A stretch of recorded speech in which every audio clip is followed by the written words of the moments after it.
Hi, Rick Fortune here.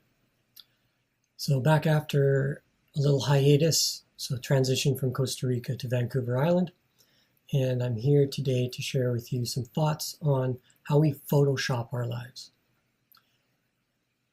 And we all do it. We're all guilty of it. And here's a couple of examples to show what I'm talking about. A good example, a really easy one, is social media.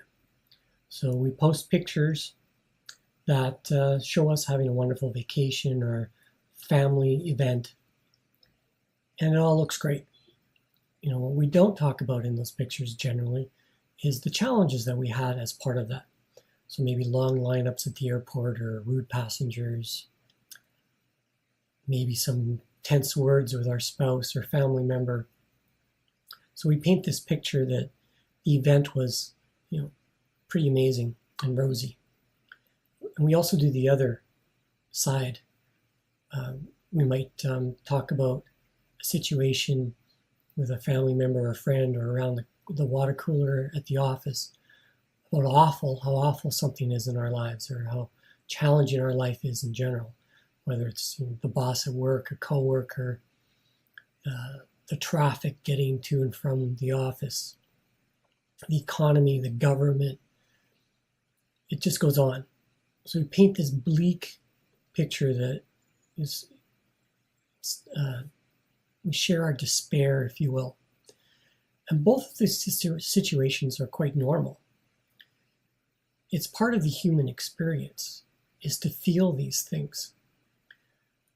I just want you to be aware that what we do is we tend to share one or the other to a certain degree, but not keep it in balance. To me, that's where the photoshopping comes in.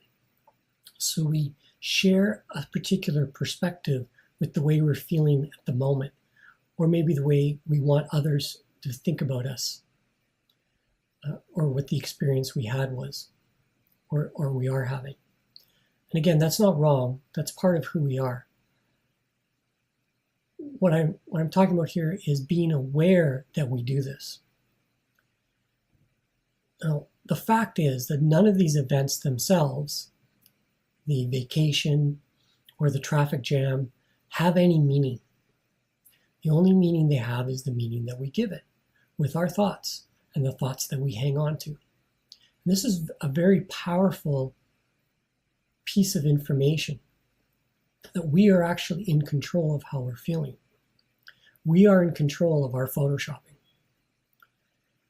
So the human experience is to go through this roller coaster of events and emotions. That is, to not do that is to be robotic or live in a vacuum somewhere. And there's no joy, there's no zest to life that way. So I'm not encouraging that at all. I'm asking you to embrace the joyous and accept the challenging for what they are.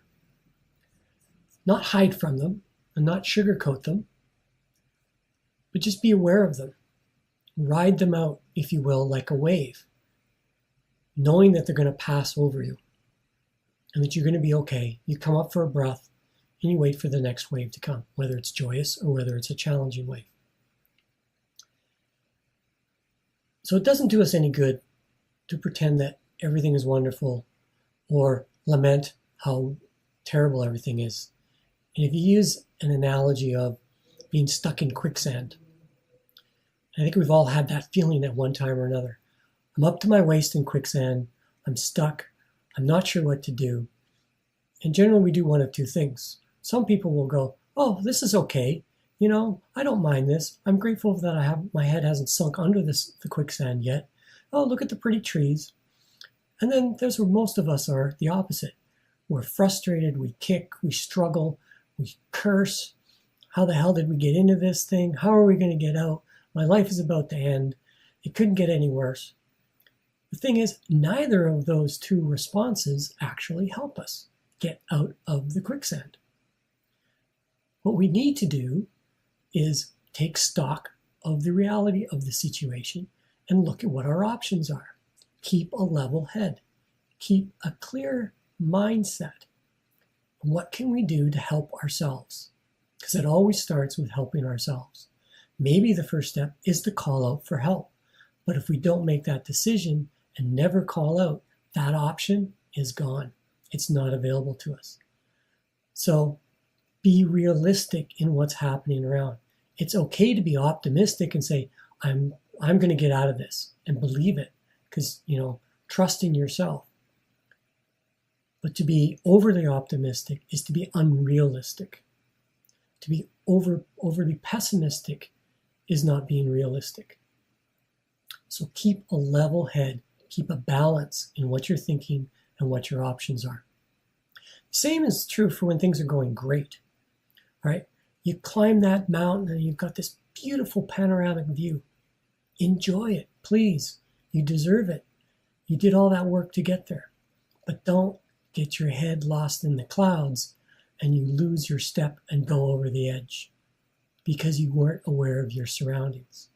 Enjoy the view, but be realistic and keep grounded. Make sure you're aware of what you need to do and what your options are.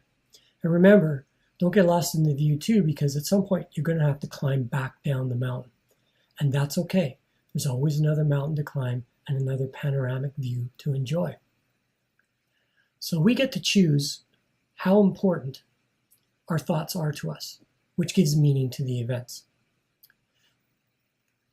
So just keep that in mind, that reality is what's going on around us, but the real reality, if you wrap your head around that, is the meaning that we give to what's going on, and we get to choose that. So that's the photoshopping piece, and we all Photoshop to some degree.